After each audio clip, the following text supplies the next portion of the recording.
नमस्कार दोस्तों। आशा करता हूँ कि आप सब लोग अपने घर में स्वस्थ होंगे, सही होंगे और भगवान से कामना करता हूँ कि आप सब स्वस्थ ही रहें, अपने घर में अपने परिवार का ध्यान रखें। दोस्तों, मैंने अभी थोड़े दिन पहले एक वीडियो बनाई थी जिसमें मैंने आपसे ये बातें की थी, आपको समझाया था कि आज बुरा वक्त चल रहा है हम लोगों के साथ, लॉकडाउन पीरियड चल रहा है। इस लॉकडाउन पीरियड में हमें जो साथ दे रहा है वो हमारा एक पास का दुकानदार साथ दे रहा है, जो हमारे घर में राशन भी पहुंचा रहा है, सब कुछ पहुंचा रहा है। हर चीज़ हमारे बुरे वक्त में वो हमारे काम आ रहा है। लेकिन उस वक्त इस लॉकडाउन पीरियड में हमें किसी ऑनलाइन वाले ने राशन नहीं पहुंचाया। तो उस वक्त वीडियो बनाने का जो मेरा मकसद था वो ये था कि हमें ऑनलाइन को बायकॉट करना चाहिए। आज मैं सब दुकानदार भाइयों की तरफ से मोदी जी से कुछ कहना चाहता हूँ। मोदी जी, मैं ये जानना चाहता हूं कि ये भेदभाव क्यों? आपने 20 तारीख से परमिशन दे दी ऑनलाइन वेबसाइट्स को, ई कॉमर्स को, कि आप नॉन एसेंशियल्स प्रोडक्ट्स भी आप डिलीवर करेंगे, जिसमें लैपटॉप्स हो गए, मोबाइल्स हो गए, उसकी एक्सेसरीज हो गई। क्यों मोदी जी? आज एक दुकानदार जिसने दुकान का किराया भी देना है, आज एक दुकानदार, मैं आपको गलत नहीं कहता मोदी जी कि आपने हमारी दुकानें बंद करी हैं तो आप हमारे हित में नहीं सोचते, ऐसा नहीं है। आपको हमने बड़ा बनाया है। एक घर का बड़ा होता है ना, वो हमेशा हमारे हित के बारे में सोचता है। हमने अगर आपको प्रधानमंत्री चुना है तो हम जानते हैं कि आप हमारे बड़े हैं। आप जो बोलेंगे हम बिल्कुल तहे दिल से उसका स्वागत करेंगे। आप हमारे हित के बारे में सोच रहे हैं, लेकिन इस वक्त भेदभाव क्यों? बिजनेस में भेदभाव क्यों? एक दुकानदार का दर्द आपको क्यों नजर नहीं आ रहा? आज ऑनलाइन को आपने परमिट कर दिया।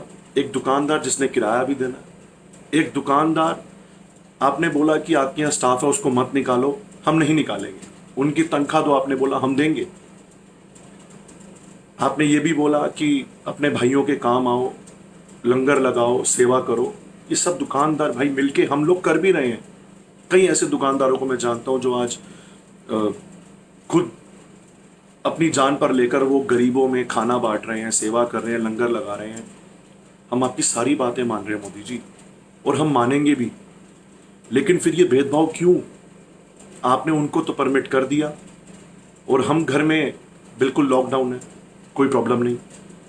लेकिन ये भेदभाव क्यों मोदी जी? आपको इसको रोकना चाहिए। आपने उनको तो परमिट कर दिया और हम लोग घर में बंद होके बैठ गए।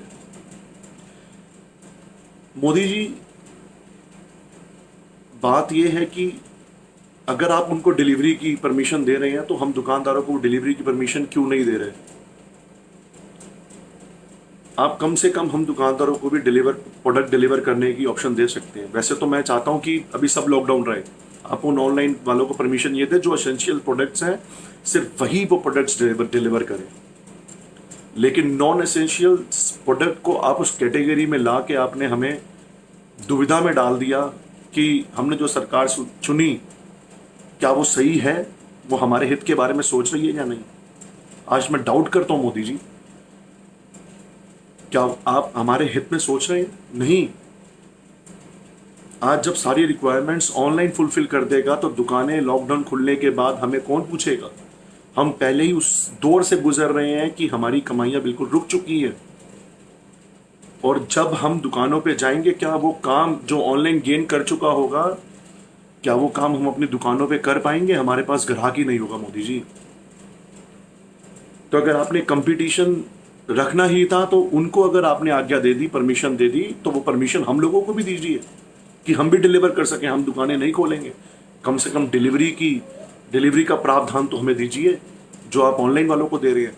वैसे तो मैं सब अपने जितने ऑनलाइन भाई बहन हैं उन सबको यही, जितने दोस्त हैं मेरे, सब उन सब सब परिवारों को मैं यही राय दूंगा कि अभी ऑनलाइन भी कुछ मत मंगाइए, डिलीवरी घर में मत मंगाइए। जैसा कि अभी थोड़े दिन पहले हमने न्यूज़ में देखा कि पिज़्ज़ा देने वाले को कोरोना था, तो उसने और लोगों को कोरोना कोरोना से अफेक्ट कर दिया।